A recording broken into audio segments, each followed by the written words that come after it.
Hi అండి, అందరికీ నమస్తే. Welcome to logs by Sumitra. ఈ వీడియోలో సొరకాయ పరాటా ఎలా చేయాలో చూద్దాము. దానికోసం హాఫ్ సొరకాయని ఈ విధంగా తురిమేసుకోవాలి. ఇందులోకి 1 కప్పు వరకు గోధుమ పిండి వేసుకొని, ఇందులోకి టేస్ట్కి సరిపడా సాల్ట్ వేసుకొని, కాస్తంత కారం వేసుకొని కలిపేసుకోవాలి. వాటర్ కంటెంట్ ఎక్కువ ఉంటుంది కదా సొరకాయలో, వాటర్ అంత ఎక్కువ పడవు.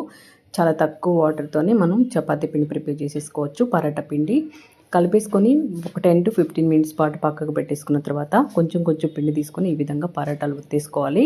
ఒత్తుకున్న తర్వాత ప్యాన్ హీట్ చేసుకొని ప్యాన్ మీద వేసుకొని 2 సైడ్స్ కూడా మంచి గోల్డెన్ బ్రౌన్ కలర్ వచ్చేంత వరకు ఫ్రై చేసుకున్నామంటే కాస్త ఆయిల్ వేసుకుంటూ పరాటాలు మనకు రెడీ అయిపోతాయి. చాలా బాగుంటాయండి, మంచి హెల్తీ కూడా. సొరకాయ కదా, టేస్ట్ బాగుంటాయి అండ్ హెల్త్కి కూడా చాలా మంచిది. వీడియో నచ్చితే లైక్ చేయండి, షేర్ చేయండి, సబ్స్క్రైబ్ చేసుకోండి. పూరీ కర్రీతో సర్వ్ చేసుకుంటే చాలా బాగుంటాయి. మీరు ట్రై చేసి టేస్ట్ చేయండి. ఎలా వచ్చిందో కామెంట్ సెక్షన్ తెలియజేయండి. థ్యాంక్స్.